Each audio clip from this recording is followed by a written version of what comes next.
Well, constitutional lawyer Bruce Fein joins me now for more on former President Trump's possible indictment. Thank you so much for joining our program today. Thank you. Well, put this in perspective for us. How serious are these potential pending charges? And as Benji mentioned, this is the first time a former president has been indicted. Is there something even that comes close to this in U.S. history? The closest was Richard Nixon. I was present at the creation of his impeachment and his ordeal in Watergate. And Mr. Nixon, as president, was named as an unindicted co-conspirator in the Watergate cover-up trial. And he clearly was, after he had resigned, a target of an actual indictment, not just an unindicted co-conspirator, which led President Gerald Ford to pardon him.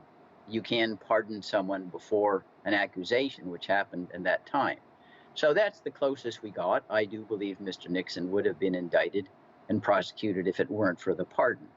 Now, with regard to the seriousness of these particular allegations, they're probably at the bottom rung of the perhaps 4 major investigations underway, going from the insurrection on January 6th to the obliteration of presidential documents and obstruction of justice at Mar-a-Lago, the connivance to try to get false electors in Georgia to represent themselves as proper electoral voters in Congress, and that is being pursued by a Fulton County, Georgia grand jury and prosecutor. But I do believe that the reason why any indictment at all has many major ramifications politically is because it destroys the aura of invincibility, impregnability, omnipotence that many, but not all, but many of Trump supporters impute and cling to him for that reason. It makes him look like he's got feet of clay. And I believe that will mean that the number of his so-called supporters who would come and protest will be very slim. It won't at all be like January 6th, in part as well, because those would-be protesters see what's happened to those who are involved in January 6th, and at least half of them have been arrested, and half of those have already pled guilty or been found guilty. They're spending time in jail, or they're paid fines, and Mr. Trump has been nothing to release them. He can't. And the other thing, too, I reside in Washington, D.C. My offices are here. I live on Capitol Hill. And I can guarantee you, despite all these claims that the maltreatment of the January 6th defendants, there's virtually no protest. It's inaudible.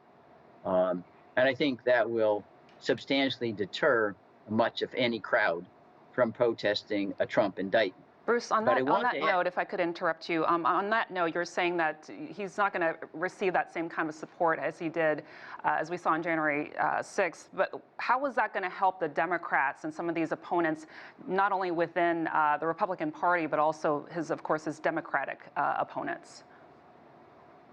Well, to my view, it may not affect the Democrats one way or the other. It will affect the United States of America and the United States Constitution and the idea that no man is above the law. And to my mind, that's far more important than this impact on what the Democrats do and the Republicans do in the 2024 election. The Constitution is our birth certificate. Without that, we don't have a country. But I did want to add that, at least at present, we don't have an indictment. And the grand jury issues an indictment. And knowing how the law works, there's no way that a district attorney would know for certain a particular date an indictment's going to issue.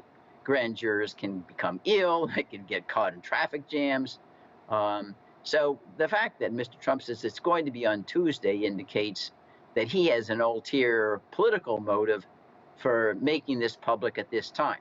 I do believe he is going to be indicted in law enforcement, which I've been involved in for many years. You don't ask somebody to testify before a grand jury who's a target unless you're on the verge of indictment.